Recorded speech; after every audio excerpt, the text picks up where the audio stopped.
Ladies and gentlemen, everybody here should be able to do this class opener. We're just going to review graphing equations in y equals mx plus b. If you do not know how to graph with y equals mx plus b, you do not deserve to pass Algebra 2, right? This is stuff from Algebra 1. Technically, you shouldn't even have passed Algebra 1 if you don't know how to graph lines with y equals mx plus b. So let's take a look at number 1. Of course, you want y equals mx plus b, and right here we don't have a y. It says negative 2y. So you want y by itself. You don't want that multiplication of negative 2 right in front of it. So you're going to divide everything by negative 2. That's right. So our new equation will read y equals negative 3x plus 2. Now it's in y equals mx plus b. Where does it cross the y-axis? What's the y-intercept? 2. Put a dot at 2. What do I do from that blue dot? Go down 3 and to the right 1. So you always run to the right. If it's positive, it goes up. If it's negative, it goes down. But you always run to the right. So you're going down 1, 2, 3 to the right 1. And you could continue 1, 2, 3 to the right 1 to extend the line all the way through. Anyway, there's our line. Whoop, kind of crooked. Sorry. Put arrows. You're done. Number 2, what's the only thing I need to do? Add 3. Add 3 here. Add 3 over here. And we have our equation in slope-intercept form. You see, y is by itself. There it is. Y equals negative 2/3 x plus 3. So this one crosses at 3. Put a dot right there at 3. And from that point, our slope is negative 2/3, which means you're going to go down 2 and to the right 3. So down 2 to the right 1, 2, 3. Put a dot right there. Connect your dots. And you're done. Okay. What if I asked you to check if 0, 0 is a solution to that inequality? How would you check that? Simply plug it in. So what do you guys say, true or false? Is it a solution? True. Yes, it is a solution, right? Now, why is that? Because when you plug in a 0 for x and a 0 for y, you can show your work. 0 plus 0, is that less than or equal to 1? Yes, it's less than 1. So this is true, which means that it is a solution. So you're going to say, yes, it's a solution, right?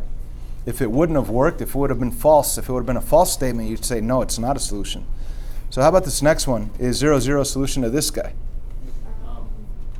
You have a 0 here is greater than 0 over here, and 0 is not greater than 0, right? 0 is equal to 0. So if you had the or equal to, then it would be a true statement, but it does not have the or equal to, so it's a false statement, so you would say, no, it's not a solution. Okay. How about number 5? Yes or no? I don't know. Let's see. Let's plug in 0 for x, which would make this whole thing 0, and 5 for y right there. So it'd say 5 is greater than or equal to 5. Now, some of us are thinking, oh, 5's not greater than 5. Yeah, but the or equal to, it is equal to, right? 5 is equal to 5. So when you say greater than or equal to, it could be either one. It could be greater than or it could be equal to. So 5 is definitely equal to 5. So this is definitely a yes. It is a solution. Okay. And of course, we probably should be showing our work here. I'll show my work on this next one. On this next one, I'm going to plug in 2 for x right here. So let me show my work. So there it is. I plugged in the y right here where the y is at. So there's my red 3. I plugged in the 2 where the x is at. So there's my multiplication of 2. And if I work this out, a fraction times its denominator will eliminate. So I really have 3 being less than negative 3 plus 6. That's also 3. Which would mean that this is what? False. It's not a true statement. So this is not a solution. No, it's not a solution. Okay.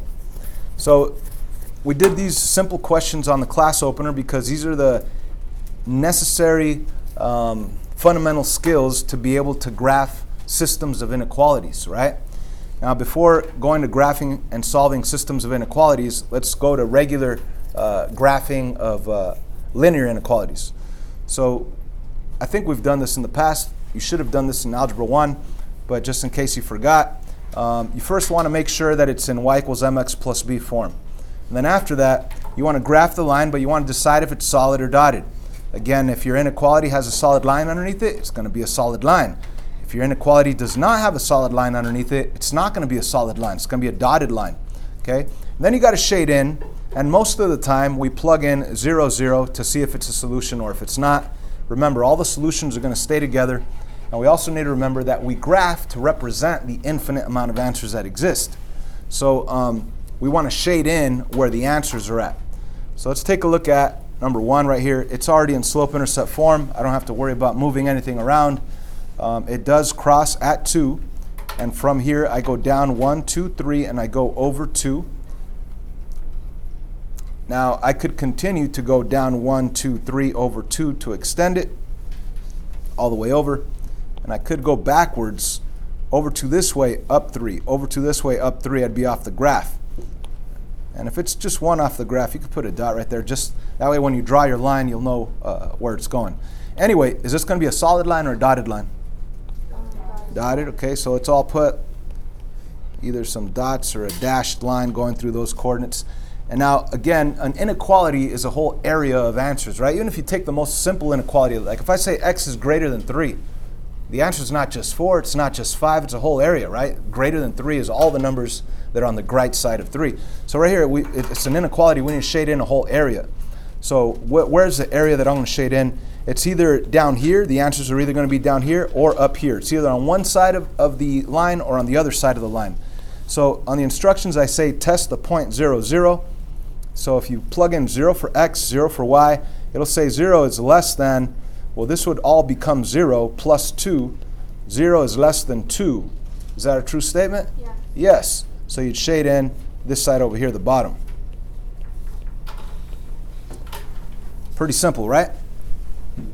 Another shortcut, and this shortcut only works if you have y by itself in slope-intercept form. This is less than, and less than with regards to the y's, which is going up and down, would be below. So that's why you could logically say, oh, here's my red dotted line. I'm going to shade in below. Why would you shade in below? Because it's a less than symbol. Now, of course, the true understanding of it is where are all of your answers at? They're either on this side or that side. So we test a certain answer to see if it works, see if it is an answer or not, which is 0, 0. And if it does work, well, you shade in that side. If it doesn't work, you'd shade in the other side. Okay. So you could use the shortcut if you'd like. Let's use the shortcut on this next one. This next one crosses the y at -2. And from this point, what do? Go up 4. Up 4, 1, 2, 3, 4, over 1. We always run to the right. Is this going to be a solid line or a dotted line? Solid. Solid, okay, so let's just draw a solid line right through it. And according to our shortcut, should I shade in this upper part of it or this lower part of it? The lower part? What does this say? Greater. Greater would be upper, right? So we'd be shading in the greater than part, which would be up here. Okay. Or you could go for the true understanding, test a point like 0, 0, which is clearly on this side of the line, the upper left side of the line.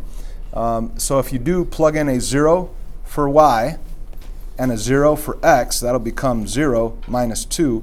It's going to say 0 is greater than or equal to -2. Scratch that out. 0 is greater than or equal to -2, which is true. So you would be shading in that upper part of that solid red line. I threw in 3 and 4 because they're so simple that some people get confused. Remember, when you have y equals a number, that's a horizontal line crossing the y-axis at that value. So this is definitely going to be crossing the y-axis at -2. Is this going to be a solid line or a dotted line? Solid. Solid, so you just draw your solid line right through it, put some arrows on it. And I do want you to extend your line all the way through the whole graph that I provide you, okay? So from here, we just need to shade in either above this solid red line or below the solid red line. Below, the shortcut. It's less than, it has to be below. So you could shade in below. The next one, equally as easy, but it's not in terms of y, right? This says x. X equals a number. You go to the x-axis, you go to that value, you put a dot right there, and you draw a line right through it. So this is going to be a vertical line going right through that x value of 2. Oh, whoa. Sorry. Let me ask you this. Is it going to be a solid line or a dotted line? Dotted. Okay, so let's all do a dashed line right through it, or a dotted line. Put some arrows on it. And now we need some shading. Now, we could use the shortcut, but remember, we're not talking about y's. It's not above or below. We're talking about x's now. It's either going to be on this side of the x-axis or on that side of the x-axis. Obviously, here's 0, 1, 2, 3, 4. So this way is greater. Greater than is always to the right. This way is less. Less than is always to the left. So we're going to be shading in what? To the greater, which is to the right. So you're going to shade in to the right. Okay. We could have plugged in 0, 0 for x and y, which means just plug it in for x because there is no y, and it would say 0 is greater than 2. That's false. 0 is not greater than 2. So this point doesn't work, which means that none of these are answers, which means your answers are over here. And again, the goal of graphing is to represent all your answers. Okay. Both 5 and 6 are interesting. Where would they cross the y-axis? At 0. What do I do from that point? Down 1, over 1. Always to the right. Down 1, over 1. Down 1, over 1. Down 1, over 1. Extend it the other way using that same pattern but backwards.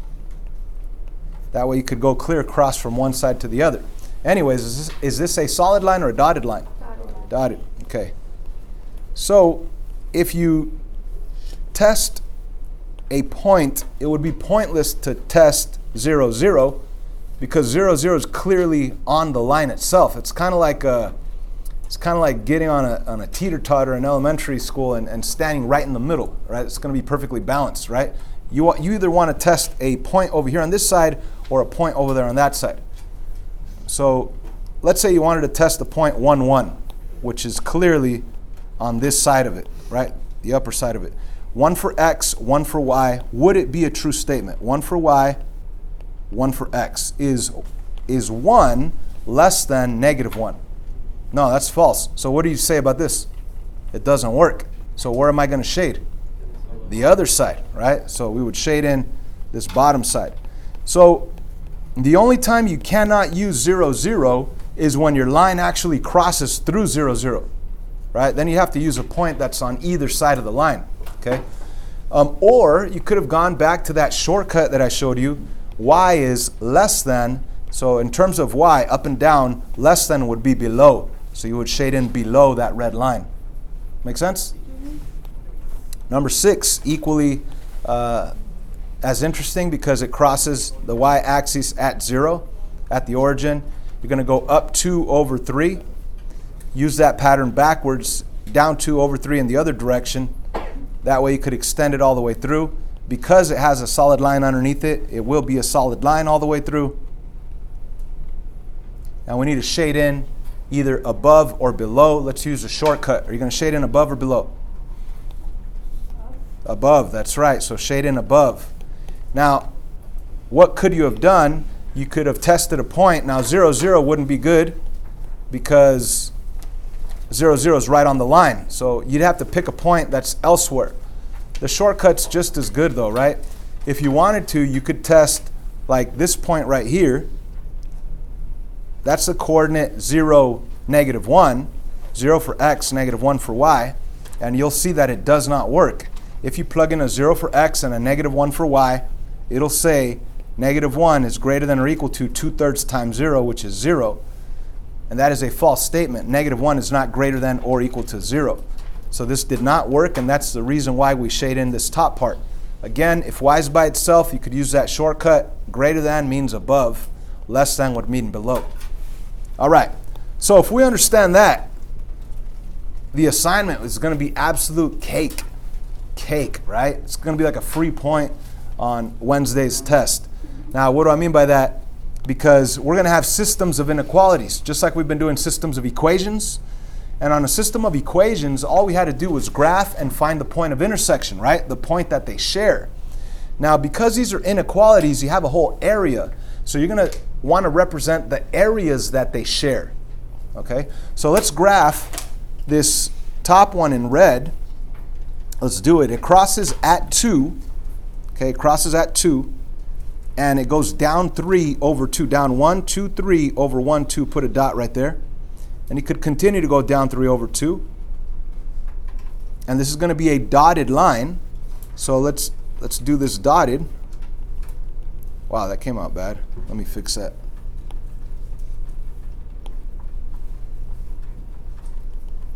That is a little bit better.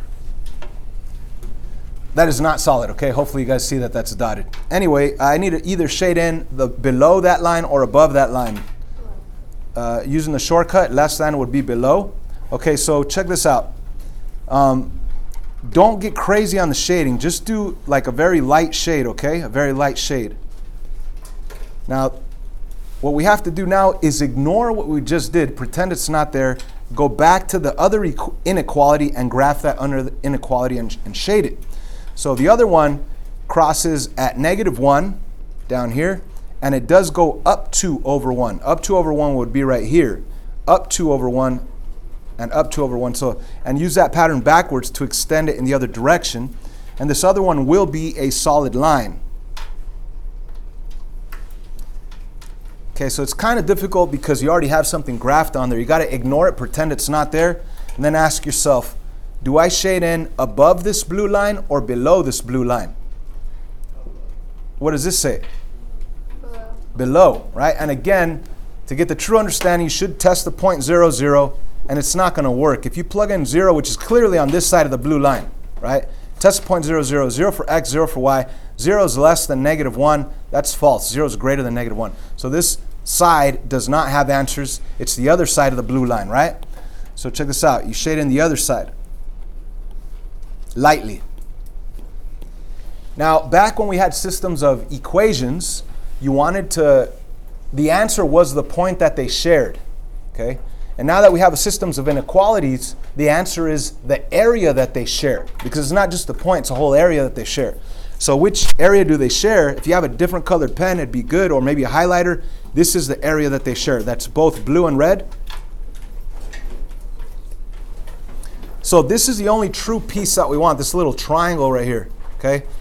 On the midterm, I don't even believe they show this other shading. They just show this triangle, and to be more specific, on the midterm, they're going to show this triangle with the solid line right here, and this one dotted.